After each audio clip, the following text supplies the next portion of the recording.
Secret Hitler, Chapter 3. Gary pulled up in front of a small house in a decent neighborhood with an apple tree in the front yard and a chicken coop visible on the other side of the chain-link fence around the backyard. He was a bit surprised by that. He didn't think people in the city raised chickens, but he could see about a dozen of them in a large enclosure made of chicken wire next to the coop. He had a six-pack of Busch Light with him. Normally he preferred fruitier drinks, but he wanted to try to fit in with the right-wing dads he was expecting to meet. He had dressed a little more conservatively than usual, opting for a dark green button-up shirt and loose-cut jeans instead of the pink and cream shirts and tight pants he often wore. He knocked on the door, and it was answered by a guy who looked a little taller, older, and balder than him. "Hey, one of the new guys. I'm Michael." He offered a handshake. "Hey, I'm Gary." He shifted the beers to his other hand so he could return the handshake.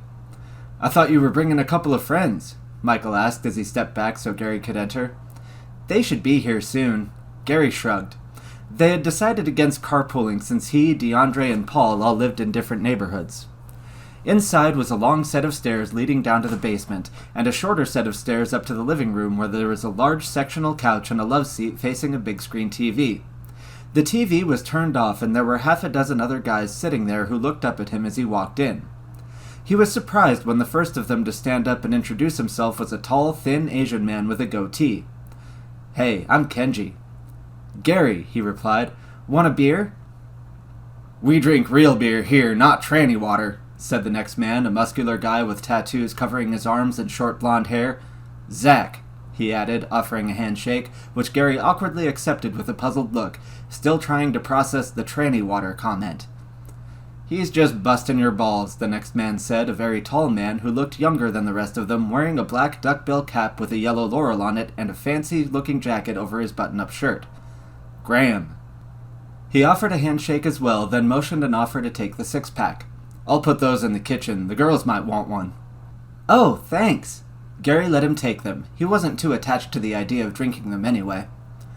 "Richard." The next man to offer him a handshake was about average size and had a dark mustache and stubble on his chin, reminding Gary of one of his ex-lovers. "You just touched his dick," Zach joked, and the rest of the guys laughed while Richard smiled and shook his head. Gary chuckled, knowing that he'd touched a lot more dicks than any of them would guess. "I'm Daniel." Daniel was the only one wearing the official club uniform of a black polo with yellow stripes on the arms and a yellow laurel on the chest, which was tied around his overweight body. He had short brown hair, brown eyes, and a tattoo of a black rooster with Proud Boy under it on his right bicep, partially showing under the sleeve of his shirt. Daniel gave a very firm handshake. "Joshua." Joshua had wavy brown hair and a black stud in his right earlobe, with a tattoo of a basket with 5 loaves of bread and 2 fish on his left forearm. There were still 2 guys sitting on the couch who just waved rather than offering handshakes. "Hey, I'm Mark. I'm not actually in the club." Mark had straight black hair, and his skin was a few shades darker and redder than the rest of the guys. "I'm Anthony. We're just here to hang out for a bit." Anthony had long brown hair and a short beard. "Nice to meet you, though." As they were introducing themselves, Gary could hear 2 women talking in the kitchen. Before he could investigate, there was another knock at the door, and when Michael opened the door, he heard Paul introducing himself. As Paul walked in and up to the living room, a Hispanic woman peeked in from the kitchen. "Hey guys, dinner's about ready." "Oh, hell yeah," Joshua said, stepping into the kitchen and giving her a kiss. Gary followed him in as Paul went through another round of introductions with the guys still in the living room. The other woman in the kitchen was a short, blonde, middle-aged woman who wore just enough makeup to look 10 years younger without being obvious about it. Gary figured most straight guys would barely notice she was wearing it at all. She carefully pulled a tray of chicken wings coated in a reddish-orange sauce out of the oven and set them on the kitchen table, then another tray with a darker purplish sauce. "Buffalo and barbecue," she said, pointing to each of them. "There's mac and cheese and green beans on the stove, too. Help yourselves," she said to the men making their way into the kitchen. The 2 women grabbed small plates and gave themselves small helpings as the men waited patiently before loading up bigger plates for themselves. As Gary was filling his plate, Zach opened the fridge and pulled out a can, offering it to him. "Here, try a real beer." Gary looked at the can. "Warsteiner?" Zach turned to Paul. "Hey, Paulie, you got a girlfriend?" Paul replied, No." "Well, you do now." Zach pulled out a bottle of St. Pauli Girl and handed it to him. Gary asked, "Is this German?" "They both are," Zach replied. Real beer, not the piss water they sell in the States. After getting stationed in Germany for a couple years, I can't go back to the garbage they make here." Gary cracked open the can and took a sip. It was more bitter than he liked, but had just a bit of sweetness to it, enough to make it tolerable. Zach bit into one of the wings, and after devouring most of the meat from it, he licked his fingers clean, walked over to the blonde woman, and pinched her ass. "Delicious," he told her. She jumped slightly as she turned to him, smiling through the annoyed look on her face. "You almost made me drop my plate, asshole!" Her tone was more playful than angry, and she didn't stop him from leaning in and giving her a kiss, leaving barbecue sauce smeared across her cheek. "Getting your nasty sauce all over my face, too." "Not the first time I've made a mess of you, and it won't be the last," Zach replied before turning away from her. She shook her head, but continued to look equally amused and annoyed as she turned back to her conversation with the other woman, not even bothering to wipe the saucy kiss off her face. Gary walked back into the living room and sat down on the love seat and set his plate and beer on the coffee table in the center of the room. There was another knock at the door, and Anthony got up to answer it since Michael was in the kitchen. DeAndre had finally arrived and started introducing himself as Zach walked back in from the kitchen. Zach said, "Damn, you're later than the dude who runs on Engine Time." DeAndre replied, "Oh, my bad." "Don't worry about it," Joshua said. "You're not that late. He just likes whipping his dick around at people." DeAndre gave a goofy grin. "Shit, I know how that is. A man's gotta whip his dick out sometimes." "Damn it, everyone, put your dicks away," Michael said. "This is my house. My dick should be the only one pulled out in here." "Well, damn," Richard replied. "Guess I'll show myself out." "Yeah, none of us want to catch your gay herpes," Graham said, and most of the guys laughed. Gary had herpes and felt a bit self-conscious about it, but he didn't want to say anything, so he tried to hide his look of discomfort by taking another sip of beer. Michael said, "Help yourself to the food, though." "We've got chicken, but no watermelon," Kenji added in a joking tone. DeAndre looked momentarily stunned, but covered it quickly with a goofy grin. "Thanks." The room was quiet for a moment as DeAndre walked into the kitchen, but Mark broke the silence. "Oh yeah, my band's got a new gig coming up. You guys ever hear of the Third Eye Carnival?" "You're playing at a carnival?" Zach asked. "You can take Danny with you. Show him off at the freak show." Most of the guys laughed, including Daniel. "You could come too," Mark said. "Show them how much Malort you can boof at a time." Most of them laughed, but Paul looked confused, and Gary almost choked on a bite of mac and cheese. He didn't know what Malort was, but he knew boofing was slang for an alcoholic enema, which gets you drunk faster. Zach laughed, taking it in stride. "Gotta distill it up there. It improves the flavor." Daniel asked, "You gonna make the new guys try it?" Graham asked, "What, boofing?" "No, Malort," Daniel replied. "I told you, we gotta wait till they get their second degree to make them show us their buttholes. That way it's too late to back out." "Whoa, what?" DeAndre came back in from the kitchen and looked half shocked while Paul was starting to look worried. "I thought you all didn't like gay dudes." "We don't," Kenji told him. "We can't joke about gay shit with gay dudes around. They take it too seriously." "Whew, you had me worried for a minute," DeAndre replied. Paul looked a little relieved, and Gary was still trying to focus on his food and beer to keep from showing any unnecessary emotion. "So what's this carnival you're playing at?" Anthony asked Mark. "It's like a party for conspiracy theorists," he replied. "They've got a few podcasters who talk about COVID and elections being rigged, shit like that." Graham said, "Bet they don't talk about the Jews, though." Mark replied, "Some of them do, actually." Zach said, "No shit? Maybe I will go." Daniel suggested, "Make them try Malort, too." Anthony asked, "Sounds cool. Are they like dissident right, then?" Mark answered, "Mostly anarchists and libertarians, actually." Anthony said, "Still, if they let you criticize the Jews there, it's worth having a conversation." "Yeah, they're really big on free speech," Mark said. "They do these around the country, a few every year. Seems like a cool place to meet interesting people. They had Michael Graves at one last year." Zach asked, "Who?" Mark answered, "He was the lead singer of the Misfits." Paul seemed interested. "Really?" "Oh yeah, he defended our guys when they got arrested at J6, Michael said. "I remember that." Gary was a little surprised. He wasn't a huge fan, but he knew they were a punk band, so he didn't expect them to be standing up for far right-wing bigots like the Proud Boys. "Oh, wow," Paul replied. "Maybe I'll check it out."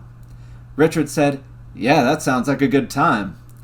Mark added, "Cool, I'm trying to get all my libertarian friends to go. I think you guys would enjoy it too."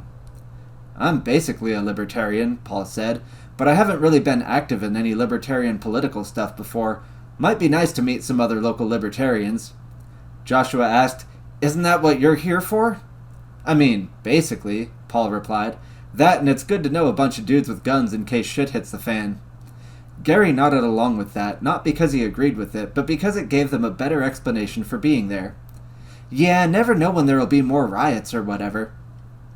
Oh, shit hitting the fan will be bigger than just some rioting, Michael said. That'll be the first step, but when they pull the rug on our broken economy, you better hope you have somewhere to run to with enough shit to last you for a while. That's why I've got a cabin in the woods with a decade worth of survival food. We'll see what happens, Graham said. If shit doesn't get bad, you might not make it out of the city in time. It doesn't hurt to have a plan, Gary said, despite thinking it was a ridiculous waste of money. Sure, Gary thought, the American economy was broken. White men monopolized the levers of power and used them to oppress women and minorities in all sorts of ways.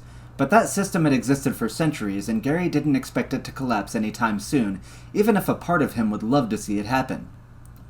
What guns do you have? Paul asked, and Gary wasn't sure if he was actually interested or just doing a better job of playing the part of a Proud Boy than he and DeAndre were doing so far.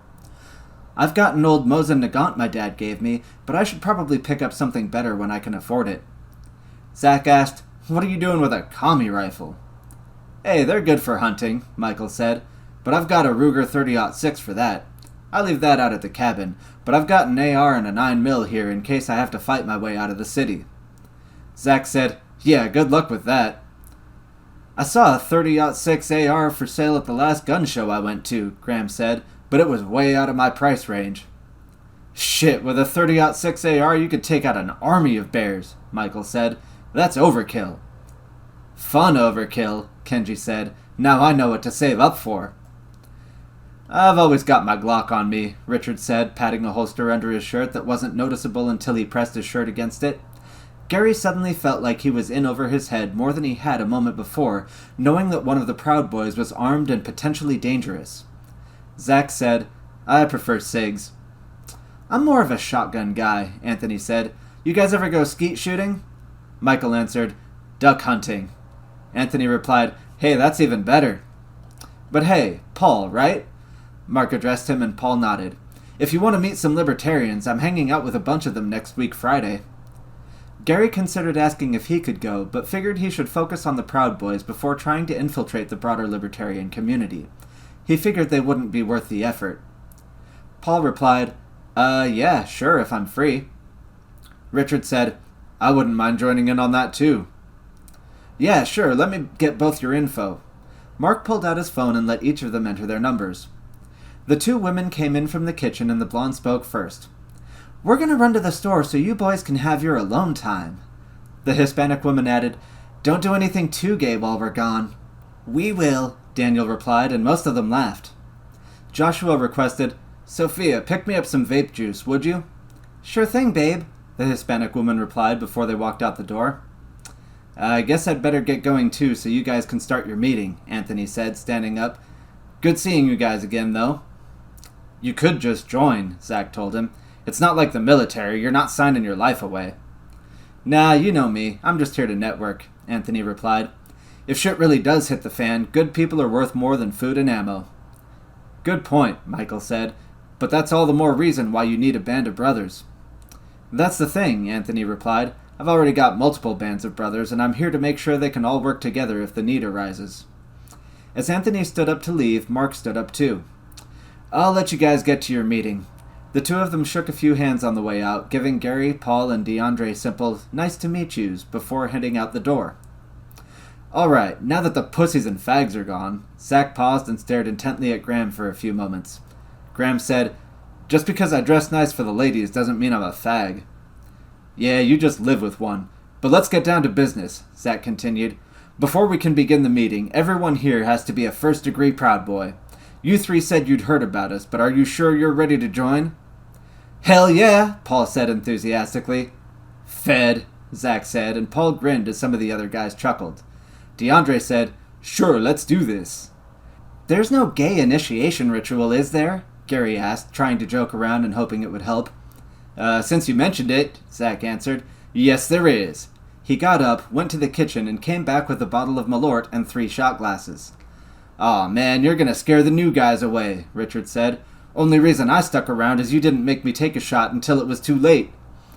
"That was my mistake," Zach replied, "and if you keep bitching, I'll make you do one too." "Never mind," Richard replied and shut his mouth into a small grin. DeAndre asked, "What, is that stuff super strong or something?" "Super strong is right," Joshua answered, "but not the way you're thinking." Gary was a little bit concerned, wondering just what they were getting into. Was it drugged? He'd heard they did drugs, and while that normally wouldn't scare him, he was a little bit worried about getting too high and slipping up. But if this was part of the club's rituals, he'd have to hope for the best. Zach filled the 3 shot glasses and handed one to each of the 3 of them. "All right, on the count of 3, you fags better down the whole shot. Ready?" They nodded. 1, 2, 3! Gary downed the shot quickly.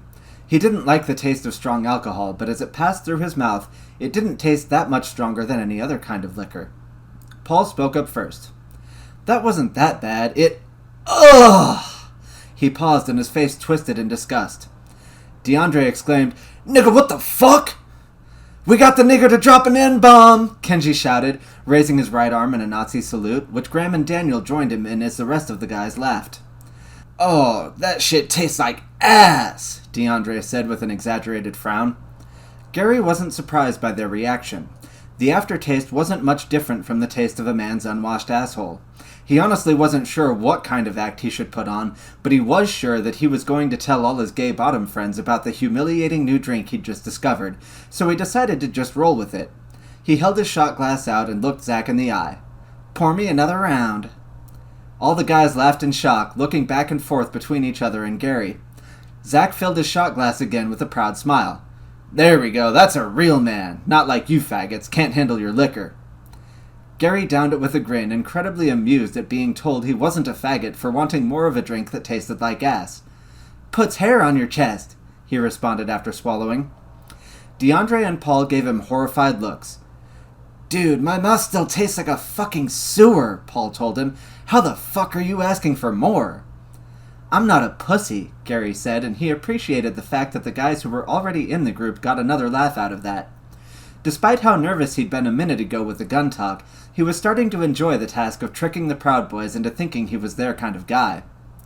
"Oh, fuck," DeAndre shook his head. "I'd drink piss right now just to get this damn taste out my mouth." "Gay," Daniel called out. "Shit, nobody got you a beer, did they?" Joshua asked and got up to grab one. He came back with one of the Busch Lights that Gary had brought and handed it to DeAndre, who cracked it open, chugged some, then swished it around his mouth to try to wash the taste away. "Good, don't waste the good German beer on the nigger faggot," Zach said. "Let him drink the tranny piss." Paul also downed some of his beer and sat there shaking his head. "That's fucked up, man. Not gonna get him a girlfriend too?" Zach asked. "I don't have any Shaniqua beer. You don't really want him stealing all the white women, do you?" "No," he replied. "Good. Let's get on with it then." Zach pulled his phone out. "Before you can join our organization, you have to earn your first degrees by making a commitment to our values. We'll start with Baldy here. I'll start calling you Dickhead Jr. since Mike is already Dickhead. Repeat after me." He pointed the phone's camera at Gary. "I state your name." "I, Dickhead Jr., Gary replied. "Your actual fucking name, faggot." "I, Gary, am a proud Western chauvinist. Am a proud Western chauvinist who refuses to apologize. Who refuses to apologize for creating the modern world. For creating the modern world." Gary tried to maintain a confident look on his face, even as he felt silly saying it. He hadn't created the modern world, nor had any of the men in this room. As Zach moved on to record Paul and DeAndre, he thought about how absurd it was for their group to take credit for creating modern civilization. The modern world had been created by people who came before them, and the many diverse people who were continuing to create it today, after all. And hadn't they just been complaining about how broken the modern economy was? Maybe they should apologize for creating that. "Easy for you to say. What do you have to apologize for?" Zach asked DeAndre after finishing recording his statement. "I ain't apologizing for shit, cracker," DeAndre replied defiantly. "Damn right, my nigga." Joshua leaned over and offered him a fist bump, which DeAndre returned with a grin. Kenji told him, "You're our Nazi nigger now." DeAndre asked, Hold up. If y'all are gonna call me a nigger, I can call all of them crackers, but what do I call you? Graham answered, Nipper. DeAndre asked, What the fuck is a nipper? I come from the proud and majestic land of Nippon, which you uncultured faggots call Japan, Kenji replied. But you can call me a slant-eyed gook or whatever you prefer. Doesn't change our glorious history or wondrous culture. I do like anime, Paul told him. What about Weibo? Can we call you Weibo? Kenji laughed. I don't give a fuck, cracker. Paul grinned. Alright, Weibo faggot. There we go, got it all sorted out, Michael nodded, satisfied. Graham said, Time for church. Damn right. Zach pulled something up on his phone and started to read a pre-written speech. Gary got the impression it wasn't written by him as partway in he said, We don't care about your race, that's half true, or your sexual orientation, as long as you're less gay than Dick's mustache. We care that you're a proud Western chauvinist who refuses to apologize for creating the modern world. From there, they toasted veterans, entrepreneurs, housewives, and a few other kinds of people the right is fond of. Gary didn't pay too close attention, except to take a drink and shout, Uhuru, along with the rest of the group for each of the toasts. Soon enough, the speech was over. Zach asked, Does anyone have any official business to bring to the table? Kenji suggested, Richard's about due for his second. Damn right he is, Joshua said, but he's gonna have to take that gun off first. Richard asked, Oh shit, is it that time? Graham replied, Hell yeah it is. You ready for a beating? Richard answered, Ready or not, I guess I'm getting one. Fuck yeah you are, Zach said. How come none of you faggots brought your polos except Danny? I'll go grab mine, Michael said as he got up and walked down the hall. I think I have an extra. Graham said, I've got my hat. Mine's in the car. Kenji got up and walked outside, returning shortly after Michael, who tossed his extra black polo shirt with yellow stripes to Joshua. Gary asked Zach, Where's yours? Look at this guy, busting my balls already, Zach replied. Mine's in the car too, but I'll be holding the camera. Richard undid his holster and set his gun on the table, then took his phone, wallet, and keys out of his pockets and set them on the table next to it. For a moment, Gary thought about how easy it would be to grab his gun and shoot every one of these racist Nazis, but he'd never shot a gun before and wasn't confident that he'd get it right. Some part of him thought it'd be worth it if he did. If the killer was in this group, he'd accomplish the mission of saving black lives, and if not, then they were investigating the wrong group. But either way, he'd be killing a bunch of homophobic Trump supporters and probably spend the rest of his life in jail, where at least he'd get laid regularly. But it was just a fantasy, and he wasn't brave enough to try, so instead he followed the guys to the backyard where Michael, Graham, Daniel, Kenji, and Joshua in their polo shirts stood in a circle around Richard with Zach using his phone to film. Richard, Zach shouted. To earn your second degree, you must endure a beating from 5 of your brothers until you name 5 breakfast cereals. Are you ready?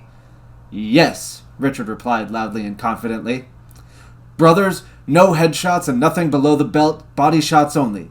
You punch him in the dick, we all punch you in the dick. Even though his whole body is dick. Zach chuckled to himself. Alright, 3, 2, 1, go! Gary watched as the men threw hard punches at Richard's body, pummeling his arms and torso repeatedly as Richard hugged his arms to his chest to protect himself while he tried his best to shout out cereal names. Cheerios, Kix, Count Chocula, Wheaties. He paused, and Gary wondered if he was having trouble thinking while being beaten. Finally, he shouted out, Frosted Flakes! And the 5 Proud Boys stopped punching him and instead patted him on the back, congratulated him, and took turns hugging him. Holy shit, that was intense, Richard shouted. Fuck yeah! Gary hadn't been in a real fight since he was in middle school, and that was long enough ago it was hard to remember what it felt like. He had let a couple of dominant men hit him with whips, but this seemed very different from that. He pondered the experience of male bonding through violence, of enduring pain to prove yourself to your brothers. Despite his many intimate relationships with men over the years, he had never had an experience quite like this, and a part of him felt disappointed, as though he had missed out on an important part of the experience of being a man, despite the many men in his life. He was the first of the new guys to give Richard a solid pat on the back. Congratulations, man, that looked rough. Richard replied, Yeah, Grandma's a beast, and Daniel almost hit my nuts. Daniel replied, I just wanted to touch your dick. We were touching dick the whole time, Kenji said. It was super fucking gay. Gary just laughed and made room for Paul and DeAndre to congratulate Richard.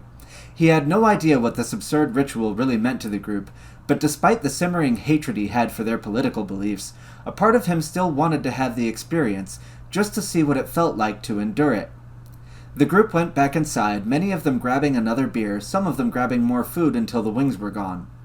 Richard brought up something Trump had done, and they started talking about politics, which Gary tried not to open his mouth about unless it was to agree with them. But when Zach, Graham, and Daniel all said they thought Trump was a sellout, Gary wasn't sure what to think or who to agree with to try to fit in, so he simply listened in confusion as they debated their support for Trump a bit. "You know who's legit that I'd love to support? Secret Hitler," Daniel said, ending the discussion on Trump and making Gary pay close attention. "Dude, that's a psyop if I ever saw one," Joshua replied. "Those guys are more obvious feds than Patriot Front." "Patriot Front aren't feds," Graham said. "Not the local guys, at least." Joshua replied, "Sure, they're not all feds, but enough of them are." Graham explained, "Nah, maybe a handful of infiltrators, like the guys that got into that fight with the PBs, but the two PBs in that fight were feds too." "Yeah, brand new PBs getting into a fight with a masked Jew and Patriot Front? Sounds like feds on both sides to me," Michael added. "I don't know about Secret Hitler, though. That seems like it might be a psyop. You never even see those guys, but they might just be good at what they do." Joshua said, "Yeah, and the murders that keep happening every time they do something. You just know there's something weird going on there." "Yeah, but all their victims are criminals," Zach countered. "They're cleaning up the streets, doing what the police won't." Richard asked, "You gonna join them?" "Don't know how," Zach replied. "I wish I could get away with killing rapists and murderers like they do. I want to know how they do it." "Maybe they get away with it because they're feds," Michael said. "Someone's hiding the evidence." Richard said, "It's weird that there's no video of the killings." "You know who could pull it off?" Kenji asked. "Asians. Probably some yellow guys got sick of criminals fucking with us, so they found some yellow tech guys to hack the cameras wherever they wanted to kill someone, then show up with their samurai swords and cut the fuckers down." DeAndre said, "That's hardcore." Zach told him, "Don't be committing no crimes, boy." DeAndre replied, "Shit, I ain't no criminal." "Didn't do nothing," Graham mocked. "That's what they all say." DeAndre defensively said, "For real, though." "Maybe DeAndre's the killer, cleaning up the streets to make his community safer," Gary blurted out, meaning it as a joke, but also hoping that if anyone there was involved with Secret Hitler, it would make him seem more sympathetic. DeAndre laughed. "Cracker, you crazy." "Would be a lot cooler if you were," Zach said, and DeAndre laughed again. "Why do you think the feds would commit serial killings?" Paul asked Joshua and Michael. "To make the far right look bad," Michael explained.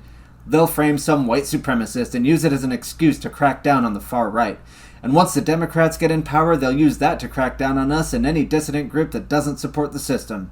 They don't want the competition." Gary thought that theory sounded like a crazy paranoid conspiracy theory, but that seemed exactly like the kind of thing right-wingers would use to dismiss any valid criticism and avoid accountability for what people in their movement were doing, so it didn't surprise him.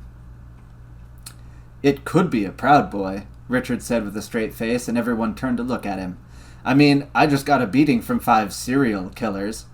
Gary couldn't help but laugh, especially because of how deadpan Richard's delivery was, and most of the other guys laughed with him. But it would be interesting to know who's behind it, whether it's someone on the far right trying to clean up this town or some fed trying to set us up. Zach added, "Yeah, find out who it is so we can either join them if they're cool or expose them if they're setting something up to fuck with us." Just then the door opened and the small blonde woman came back in, followed by Sophia. She ran up to Zach excitedly. "I can't wait to show you! I found the cutest dress!" "Ah, shit. How much did it cost you?" "It was on sale!" "It's always on sale," Zach sighed. "Alright, meeting adjourned. I've got to go venerate the housewife and make another little Proud Boy. Let's go, Serena." He turned around and gave her a smack on the ass, and she grabbed his hand and eagerly pulled him along towards the door as he followed slowly after her.